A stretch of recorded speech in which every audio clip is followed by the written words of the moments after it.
여러분 주변에 이런 사람 한 명쯤 있으시죠? 내가 찾아가면 그렇게 반갑게 맞아줍니다.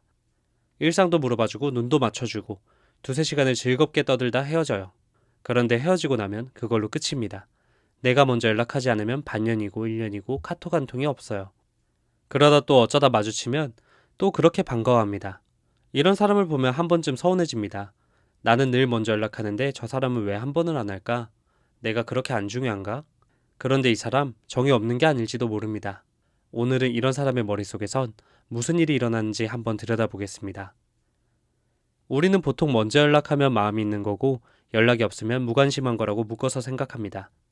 그런데 누가 다가올 때 잘 받아주는 것과 내가 먼저 다가가는 것은 사실 전혀 다른 일입니다. 그리고 그 둘을 가르는 건 의외로 이유예요. 누가 이 사람에게 연락을 해오면 만날 이유는 이미 그쪽이 가져다 준 겁니다. 그러면 반갑게 응하기만 하면 되죠. 그런데 자기가 먼저 연락을 하려면 그 이유를 스스로 만들어야 합니다. 그리고 이런 사람은 그냥 이라는 목적 없는 이유로는 좀처럼 연락할 마음이 생기질 않아요. 여기서 오해를 하나 꼭 풀어야 합니다. 이게 먼저 다가가는 걸 못해서가 아니거든요. 오히려 이런 사람은 먼저 다가가는 걸 꽤 잘합니다. 자전거 대회가 잡히면 자기가 직접 같이 나갈 사람들을 모읍니다. 노래방에 가고 싶으면 또 본인이 앞장서서 사람을 모아요. 친구가 힘든 일이 있다고 하면 누가 시키지 않아도 먼저 연락을 합니다. 차이가 보이시나요? 거기엔 할 이유가 또렷하게 있습니다. 대회, 노래방, 힘들어하는 친구. 이유가 분명하면 누구보다 먼저 움직이는 사람인 거예요. 그런데 뚜렷한 이유가 없을 때는 연락해야겠다는 생각 자체가 아예 안 떠올라요. 미워서도 아니고 바빠서도 아니고 목적 자체가 없으니 누군가한테 연락을 할 이유 자체를 못 느끼는 거죠. 그리고 이런 사람에게는 목적 없는 만남이 어쩐지 힘이 빠지는 일에 가깝습니다. 반대로 이유가 분명한 일에는 오히려 힘이 나고요. 그러니 그냥 보자는 더더욱 잘 안 나오는 거죠. 문제는 안 만나는 동안 이 사람 머릿속에서 그 관계가 잠깐 멈춰 있다는 겁니다. 나쁜 마음이 아니라 그냥 떠오르질 않는 건데 서운해하는 쪽 머릿속에선 왜 연락이 없지 하면서 그 빈 시간에도 관계가 계속 돌아갑니다. 같은 빈 시간을 한 사람은 아무 일 없이 흘려보내고 다른 사람은 거기서 의미를 읽어냅니다. 서운함은 거의 늘 이 차이에서 생깁니다. 여기에 하나가 더 겹칩니다. 우리는 마음의 크기를 자꾸 얼마나 자주 라는 수치로 재거든요. 이런 실험이 있습니다. 처음 보는 얼굴 사진을 보여주는데 어떤 얼굴은 한 번만, 어떤 얼굴은 20번 넘게 반복해서 보여줬어요. 그랬더니 사람들은 더 자주 본 얼굴을 더 호감 가는 사람으로 평가했습니다. 특별한 이유 없이 그냥 자주 봤다는 이유만으로요. 그래서 매일 아침 굿모닝 한마디를 보내주는 사람이 나를 자주 생각하네 하고 느껴집니다. 반대로 어쩌다 만나 두세 시간을 온전히 쏟아붓는 사람은 오히려 손해를 봅니다.